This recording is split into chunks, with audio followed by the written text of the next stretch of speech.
বর্তমান যে interim government সেটা হলো জনগণের কাছে ছেড়ে দিয়েছে। অর্থাৎ জনগণ যদি হ্যাঁ ভোটের রায় দেয় তাহলে সংস্কারটা বাস্তবায়ন হবে, আর যদি না হয় তাহলে সংস্কারটা বাস্তবায়ন হবে না। আজকে আমরা গণভোটে হ্যাঁ জিতিয়ে নিয়ে আসার জন্য সারা দেশে জানেন জাতীয় নাগরিক পার্টির পক্ষ থেকে গতকালকে একটি ক্যারাভান উদ্বোধন করা হয়েছে, যেটা পুরো ঢাকায় হলো ঘুরবে মানুষের সাথে, সবার সাথে ভিডিও দেখাবে।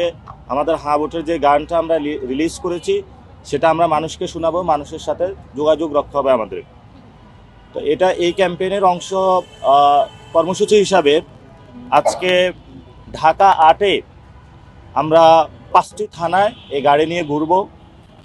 আমরা যে রুটটা নির্ধারণ করেছি সেটা হলো আমরা শাহবাগ থেকে ঢাকা মেডিকেল, তারপরে অ্যানেক্স টাওয়ার, গুলিস্তান, বাইতুল মোকাররম হয়ে পল্টন যাব।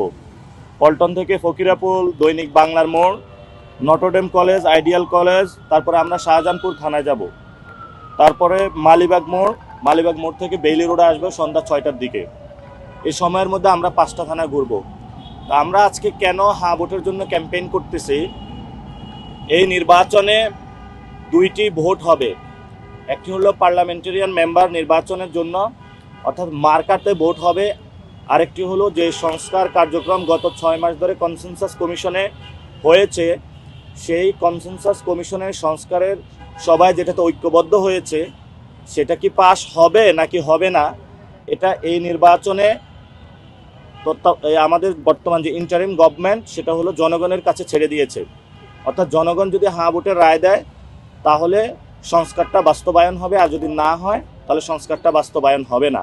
দেশের যুব সমাজে যে বেকার সমস্যা রয়েছে সেটা থেকে মুক্তি পাবো, এবং সাথে সাথে এই যে দেশে বিভিন্ন জায়গায় হত্যাকাণ্ড ঘটছে এবং সেগুলোর বিচার হচ্ছে না, আমরা বাংলাদেশে বিচারহীনতার সংস্কৃতি থেকে বের হয়ে নতুন একটি বিচার ব্যবস্থা পাবো। এবং আপনারা জানেন বর্তমান যে বাংলাদেশের যে সিস্টেমটা রয়েছে এটা হলো একটা জায়গায় একীভূত কেন্দ্রিক। সেটা হলো প্রধানমন্ত্রী যিনি, উনি দলীয় প্রধান, বিচার বিভাগের প্রধান, পার্লামেন্টেরও প্রধান।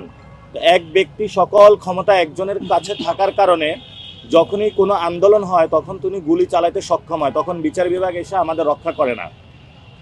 অথবা পার্লামেন্টে যখন কোনো আইন পাশ হয় সেটা দলের বিভিন্ন যে মন্ত্রী এমপি যারা আছে তাদের রক্ষা করার জন্য আইনটা ম্যানিপুলেটেড বা বায়াসড হয়। ফলত সেখানে আমরা প্রস্তাবনা করেছিলাম যিনি প্রধানমন্ত্রী হবেন উনি দলীয় প্রধান হবেন না, অর্থাৎ দল আলাদা থাকবে, সরকার আলাদা থাকবে এবং বিচার বিভাগ আলাদা কাজ করবে, অর্থাৎ উনি বিচার বিভাগের উপরে কোনো ইনফ্লুয়েন্স বা প্রভাব বিস্তার করবেন না। সাথে সাথে আমরা বলেছিলাম যে আলাদা বিচার বিভাগ, পৃথক সচিবালয় গঠনের, যার মধ্য দিয়ে গত 15 বছর আমরা দেখেছিলাম মানুষ বিচার বিভাগের কাছে গেলে যে তুমি যদি আওয়ামী লীগ হও তাহলে বিএনপির আমলে সে তার উপরে নির্যাতন করেছে, আবার আওয়ামী লীগের আমলে বিএনপির কর্মী হলে তাকে বিনা বিচারে তাকে জেলে পাঠিয়ে দিয়েছে। তো আমরা এই সংস্কৃতি দেখতে চাই না। আপনারা জানেন এই গণ অভ্যুত্থানের পরে আওয়ামী লীগের একটা কর্মীকেও আমরা আঘাত করি নাই। কেন করি নাই? কারণ আমরা বিচারে বিশ্বাসী হওয়ার কারণেই ট্রাইব্যুনাল গঠন হয়েছে, ট্রাইব্যুনাল অ্যাক্টে শেখ হাসিনার ফাঁসি হয়েছে। আমরা এই সরকারকে আহ্বান জানাবো দ্রুত গতিতে শেখ হাসিনাকে বাংলাদেশে ফিরিয়ে এনে ভারত সরকারের সাথে ডিপ্লোম্যাটিক রিলেশন বিল্ড আপ করে শেখ হাসিনার যে ফাঁসির রায় হয়েছে তা দ্রুত বাস্তবায়ন করার জন্য। সাথে সাথে আপনারা জানেন আমাদের একটা 11 দলীয় জোট হয়েছে, যেই জোটের অন্যতম এজেন্ডাগুলো হলো, আপনারা জানেন বাংলাদেশের দুর্নীতি প্রত্যেকটা সেক্টরে রয়েছে।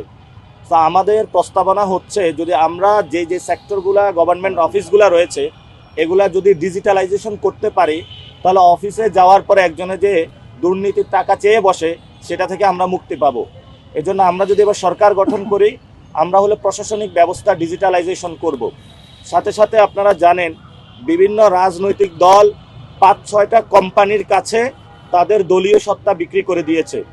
সে দলীয় সত্তা বিক্রি করার কারণে ওই বড় কোম্পানিগুলা দলকে ফান্ডিং করার পরে বলে ভাই আমি যেভাবে বলি তোমার হলো বাংলাদেশ ওইভাবে চালাইতে হবে, এবং ওই বড় কোম্পানিগুলা বাংলাদেশের পকেটের টাকা লুটতরাজ করে নিজেদের আরাম আয়েশের জন্য আপনার টাকাটা বিদেশে পাচার করে দেয়। সো আমরা এইসব লুটতরাজদের বিরুদ্ধে দাঁড়াতে হবে যারা বাংলাদেশের মানুষের টাকা লোপাট করে সিঙ্গাপুর বিভিন্ন রাষ্ট্রে পাঠিয়ে দেয়।